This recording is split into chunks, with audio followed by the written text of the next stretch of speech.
നമ്മൾ തിരുവനന്തപുരത്തേക്കാണ് വന്നത്. സംസ്ഥാന സർക്കാർ വാർ റൂമൊക്കെ സജ്ജീകരിച്ചുകൊണ്ട് ഭക്ഷ്യ സിവിൽ സപ്ലൈസ് വകുപ്പ് ഈ ഗ്യാസുമായി ബന്ധപ്പെട്ട പ്രതിസന്ധി മറികടക്കാനുള്ളൊരു ശ്രമം നടത്തുന്നുണ്ട്. കാരണം ഈ അവശ്യ സാധന നിയമം വന്നതോടുകൂടി അത് കൊണ്ടുവന്നത് ഈ പാനിക് പർച്ചേസ് ഒഴിവാക്കാനാണെങ്കിൽ പോലും ആളുകൾ ഇത് മുതലെടുക്കാൻ, പൂഴ്ത്തിവെക്കാൻ, കരിഞ്ചന്തയിൽ വിൽക്കാനുള്ള ശ്രമം നടത്തിയാൽ അതിനെ പ്രതിരോധിക്കുകയാണ് ലക്ഷ്യം. എസ് വിനേഷ് കുമാർ ചേരുന്നുണ്ട് തിരുവനന്തപുരത്ത് നിന്ന്. വിനേഷ്, എൻഫോഴ്സ്മെന്റ് നടപടികൾ, പ്രത്യേകിച്ച് ഇനി ഇലക്ഷൻ കാലം കൂടി വരാൻ പോവുകയാണ്. അപ്പോൾ അതിൻ്റെ തിരക്കിലേക്ക് ഉദ്യോഗസ്ഥരൊക്കെ മാറും, പ്രയോറിറ്റി മാറും. പക്ഷേ നമ്മുടെ മുന്നിൽ ഭക്ഷണവും പാചകവും ഒക്കെ അതിനേക്കാൾ വലിയ പ്രയോറിറ്റിയായി നിൽക്കുകയാണ് ആളുകളുടെ മുന്നിൽ.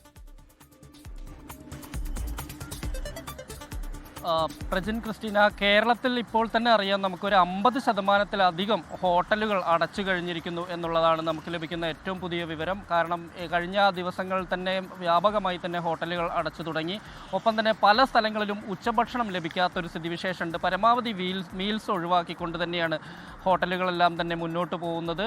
അതുപോലെ തന്നെ വിറക് ഉപയോഗിച്ചുകൊണ്ടാണ് പല ഹോട്ടലുകളും ഇപ്പോൾ പ്രവർത്തിക്കുന്നത്. ഗ്യാസ് ഏറെക്കുറെ എല്ലായിടങ്ങളിലും തീർന്നു കഴിഞ്ഞിരിക്കുന്നു. അതുപോലെ തന്നെ കൂടുതൽ വൈദ്യുതിയെ ആശ്രയിക്കേണ്ട ഒരു അവസ്ഥയിലേക്ക് ഹോട്ടലുകൾ എത്തിയിട്ടുണ്ട്. അത് എല്ലാ ഹോട്ടലുകളുമില്ല.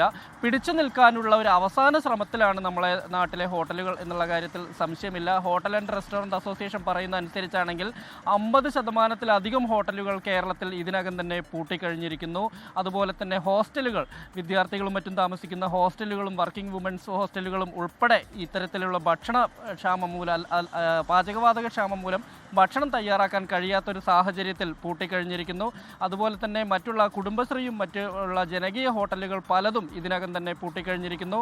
ഇത് കൂടുതൽ പ്രതിസന്ധിയിലേക്ക് കാര്യങ്ങൾ പോവും. കാരണം വാണിജ്യ അടിസ്ഥാനത്തിൽ ലഭിക്കുന്ന സിലിണ്ടറുകളുടെ ഒരു വിതരണം നിർത്തിവെച്ചതോടുകൂടിയാണ് ഇത്തരത്തിലുള്ളൊരു പ്രതിസന്ധിയിലേക്ക് കേരളം പോയിട്ടുള്ളത്. എന്തായാലും വരും ദിവസങ്ങളിൽ ഈ പ്രതിസന്ധി പരിഹരിച്ചാൽ മാത്രമായിരിക്കും മുന്നോട്ട് പോവുക. നമുക്കറിയാം, ഒരു പ്രത്യേക സാഹചര്യത്തിലാണ് കേരളത്തിൽ ഭക്ഷ്യ സിവിൽ സപ്ലൈസ് കമ്മീഷണറേറ്റിൽ പ്രത്യേക വാർ റൂം പ്രവർത്തനം ആരംഭിച്ചിട്ടുള്ളത്. മുഖ്യമന്ത്രിയുടെയും ഭക്ഷ്യ വകുപ്പ് മന്ത്രിയുടെയും നിർദ്ദേശപ്രകാരമാണ് ഇത്തരത്തിലൊരു വാർ റൂം പ്രവർത്തനം ആരംഭിച്ചിട്ടുള്ളത്. ഈ ഒരു സവിശേഷ സാഹചര്യത്തിൽ എങ്ങനെ ഈ ഒരു പ്രത്യേക സാഹചര്യം എങ്ങനെ മറികടക്കാൻ കഴിയും എന്നുള്ളത് തന്നെയാണ് പ്രധാനമായും കേരളം ഉറ്റുനോക്കുന്നത്. അതിനുള്ള ഒരു നടപടിക്രമങ്ങളാണ്. ഒപ്പം തന്നെ ഓയിൽ കമ്പനികളുമായി മുഖ്യമന്ത്രി ഉൾപ്പെടെയുള്ള ആളുകൾ ഫോണിൽ സംസാരിച്ചു എന്നാണ് നമുക്ക് അറിയാൻ കഴിയുന്നത്. എന്തായാലും വരും ദിവസങ്ങളിലും ഇത്തരത്തിൽ പ്രതിസന്ധി വർദ്ധിക്കുകയാണെങ്കിൽ, പ്രതിസന്ധി രൂക്ഷമാവുകയാണെങ്കിൽ പരമാവധി 90%-ഓളം ഹോട്ടലുകൾ പൂട്ടേണ്ടി വരും എന്നുള്ളൊരു അവസ്ഥയിലേക്ക് കാര്യങ്ങൾ പോകും.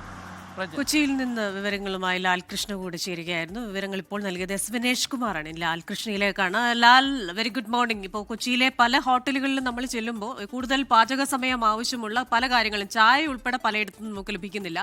ഒപ്പം തന്നെ കൊച്ചിയിൽ മറ്റ് ബദൽ മാർഗങ്ങൾ ഉണ്ട് എന്ന് പറയുമ്പോൾ പോലും ഹോട്ടലുകൾ അടച്ചുപൂട്ടുന്ന സാഹചര്യമുണ്ട്.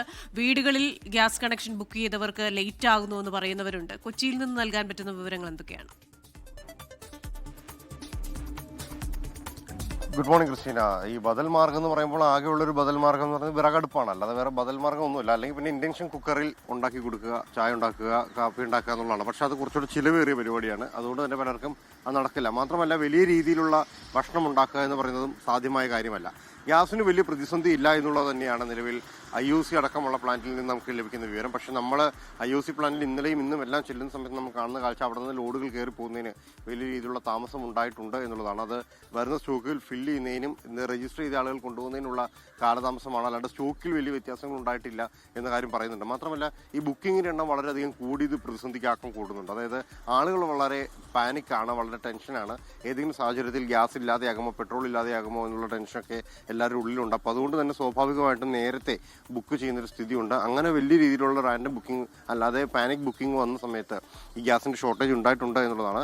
പക്ഷേ അതിനേക്കാൾ ഏറെ ഇത് ബാധിക്കുന്നത് ഈ കൊമേഴ്ഷ്യൽ മേഖലയിലാണ്. പ്രത്യേകിച്ച് ഹോട്ടലുകൾ, റെസ്റ്റോറൻറ്റ്, നേരത്തെ തിരുവനന്തപുരം എന്ന് പറഞ്ഞ പോലെ ഈ ക്യാമ്പസുകൾ, അങ്ങനെയുള്ള ഇടങ്ങളിലെല്ലാം ഇത് വലിയ രീതിയിലുള്ള പ്രതിസന്ധി ഉണ്ടാക്കുന്നുണ്ട്. എല്ലാവർക്കും വിറകടുപ്പ് ഉപയോഗിക്കാൻ കഴിയുന്ന ഒരു സാഹചര്യമല്ല. പ്രത്യേകിച്ച് നഗരഹൃദയങ്ങളിൽ വിറകടുപ്പ് ഉപയോഗിക്കുന്നതിന് വലിയ പ്രതിസന്ധിയുണ്ട്. എന്താണെങ്കിലും ഗ്യാസിൻ്റെ പൂഴ്ത്തിവയ്പ്പ് അടക്കമുള്ള കാര്യങ്ങളുണ്ടോ എന്ന് അറിയുന്നതിന് വേണ്ടിയിട്ട് താലൂക്ക് തലത്തിൽ പ്രത്യേക സ്ക്വാഡിനെ നിലവിൽ നിയോഗിച്ചിട്ടുണ്ട്. ഇന്നലെ ജില്ലാ കളക്ടറുമായി ബന്ധപ്പെട്ട് വലിയ രീതിയിലുള്ളൊരു മീറ്റിംഗ് വിളിച്ച് നിലവിലുള്ള സ്റ്റോക്കിൻ്റെ അടക്കമുള്ള കാര്യങ്ങളുടെ ചെക്കിംഗ് നടത്തിയിരുന്നു. അപ്പോൾ അത്തരം പ്രശ്നങ്ങൾ പരിഹരിക്കുന്നതിന് വേണ്ടിയിട്ട് സർക്കാർ തലത്തിൽ ഇടപെടലുണ്ടെങ്കിലും ഈ അവൈലബിലിറ്റി ഇല്ല എന്നുള്ളത് ആ പ്രതിസന്ധിക്ക് ആക്കം കൂട്ടുന്നുണ്ട്. ഞായറാഴ്ച കാരണം കടകൾ ഏറെക്കുറെ അടഞ്ഞു കിടക്കുകയാണ്. അല്ലെങ്കിൽ തന്നെ 20% മുകളിൽ കടകൾ അടഞ്ഞു തന്നെ കിടക്കുന്ന സ്ഥിതിയാണ് സംസ്ഥാനത്ത് മൊത്തത്തിലുള്ളത്. ലോകത്തെവിടെയായാലും ഏത് സമയത്തും 24 വാർത്തകളും ഓഗ്മെന്റഡ് റിയാലിറ്റി പാക്കേജുകളും എക്സ്പ്ലെയിനറുകളും വിശദമായി കാണാൻ ഞങ്ങളുടെ യൂട്യൂബ് ചാനൽ നിങ്ങൾക്ക് സബ്സ്ക്രൈബ് ചെയ്യാം.